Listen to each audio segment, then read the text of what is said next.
लोग कहते हैं मैंने मेरे साथ ये गलत हुआ, मेरे साथ वो गलत हुआ, मेरी किस्मत ऐसी है। ऐसा नहीं होता है। ईश्वर हमारे साथ रहते हैं। वो सोचते हैं कि कब ये हमें याद करे और कब मैं उसका हाथ पकड़ूं। मेरे पास 1 सेकंड, 10 सेकंड, 30 सेकंड का टाइम नहीं है उनको याद करने का। नमस्कार दोस्तों, इवेंट कहानियां में आप सबका स्वागत है। आज मैं किसी गेस्ट को या किसी भी सेलिब्रिटी को या किसी भी डीजे एंकर या इवेंट से रिलेटेड किसी को भी आपके सामने नहीं ला रहा।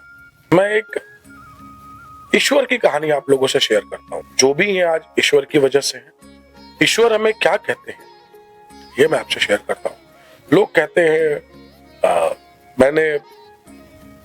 मेरे साथ ये गलत हुआ, मेरे साथ वो गलत हुआ, मेरी किस्मत ऐसी है। ऐसा नहीं होता है। हम लोग अपने जीवन को अगर ईश्वर के प्रति समर्पित कर दें तो ईश्वर हमारे साथ रहते हैं। ईश्वर, और मेरी कहानी में आप लोगों को बताता हूं ईश्वर क्या कहते हैं मुझे। ईश्वर 24 घंटे हमारे साथ रहते हैं। बस हमें देखने की जरूरत है। देखने की भी जरूरत नहीं है, महसूस करने की जरूरत है।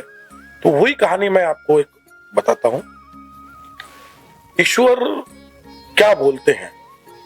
अभी मैं थोड़ी देर के लिए मैं अगर बोलूंगा तो एक ईश्वर की तरफ से मैं बोलूंगा। मैं ईश्वर नहीं हूं, बट ईश्वर के तरफ से बोलूंगा। ईश्वर क्या कहते हैं। विकास, मैं तेरे पास खड़ा था, तुम सो रहे थे। जैसे तुम्हारी आंख खुली मैं तुम्हारे बगल में खड़ा था। तुमने मुझे देखा तक नहीं। तुमने फोन उठाया, फोन में लग गए, सारे मैसेजेस चेक किए, व्हाट्सएप चेक किया, किसका कॉल आया हुआ था चेक किया। मुझे लगा कि अभी तुम शायद मुझे याद करोगे, बट तुमने कोई याद नहीं किया मुझे। फोन साइड रखा, वॉशरूम में चले गए। वॉशरूम से बाहर आए, फ्रेश होकर नहा धोकर मुझे लगा कि शायद तुम मुझे अभी याद करोगे। अभी तो नहा कर आए हो, शायद मुझे याद करोगे। पर मैं इतने हड़बड़ में था, रेडी हुआ, नाश्ता करने बैठा, बैग उठाया ऑफिस की और निकल पड़ा। मुझे लगा अभी गेट पे पहुंचा है, विकास शायद मुझे याद करेगा। बट वो इतने हड़बड़ में था, डायरेक्ट लिफ्ट लिया और नीचे उतर गया। कार में बैठने लगा।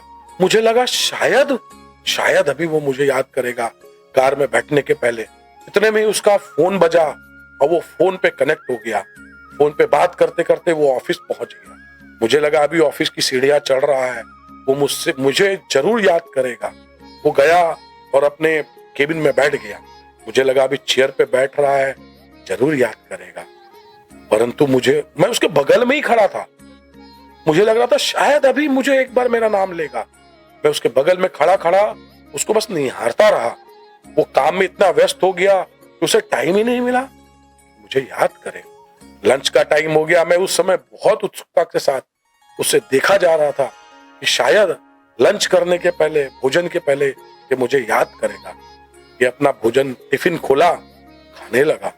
खाना खाकर जब वो फ्री हुआ तो मुझे लगा 2 मिनट तो ये मुझे याद करेगा। 2 मिनट का समय है भी विकास के पास।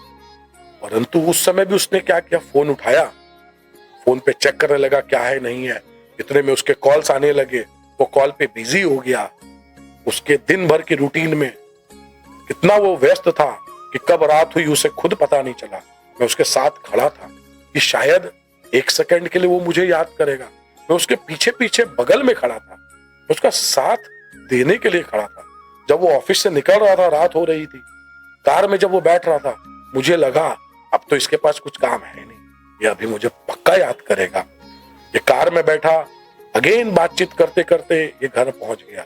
मुझे लगा अब तो इसके पास कुछ काम है ही नहीं, सब काम खत्म हो गया है। ये गया, इतना थका आ रहा था, डिनर करने बैठ गया। डिनर करने के बाद अपने बच्चे के साथ खेलने लगा। मुझे लगा अब तो इसके पास कुछ काम बचा ही नहीं है। ये बेड पे गया, लेटा हुआ था। मुझे लगा अब तो पूरा काम खत्म हो गया, अब इसके पास समय ही समय है, ये अब भी मुझे याद करेगा। मैं इसके बगल में ही खड़ा था कि अभी मुझे याद करेगा, मैं इसका हाथ पकड़ लूंगा, इसका हाथ थाम लूंगा। ये इतना थका हुआ था, इसे इतनी नींद आ रही थी, ये कब सोया मुझे पता भी नहीं चला। मैं वहां खड़ा रहा। वापस से मैं अगले दिन की प्रतीक्षा कर रहा था कि वापस से ये उठेगा और शायद मुझे याद करेगा। बट अफसोस की बात यह है कि वो शायद ही रह गया। तो दोस्तों, ये कहानी एक भगवान की है, एक ईश्वर की है। ईश्वर हमारे साथ रहते हैं। वो सोचते हैं कि कब ये हमें याद करे और कब मैं उसका हाथ पकड़ूं। जिस तरह मेरे पास 1 सेकंड, 10 सेकंड, 30 सेकंड का टाइम नहीं है उनको याद करने का, वैसे ही लोग करते हैं। तो ये ईश्वर की कहानी मैं अपनी जुबानी आप लोगों के साथ शेयर कर रहा हूं। आप लोगों को अच्छा लगे तो प्लीज लोगों के साथ शेयर करें। मैं आपसे सबसे आग्रह करता हूं, आपके पास 10 सेकंड का भी समय अगर मिलता हो, 10 सेकंड का समय निकालिए और ईश्वर को याद करिए। वो आपका हाथ जरूर पकड़ेंगे। ये मैं आपसे बकायदा ये वादा करता हूं, वो आपका हाथ जरूर पकड़ेंगे। धन्यवाद। मेरी स्टोरी, मेरी कहानी मेरी नहीं है। ये स्टोरी, ये कहानी जो मैंने अभी आपको बताई है, ये ईश्वर हम सबसे कहते हैं। प्लीज शेयर करें अगर आपको ये स्टोरी, ये कहानी अच्छी लगे। धन्यवाद। Thank you so much.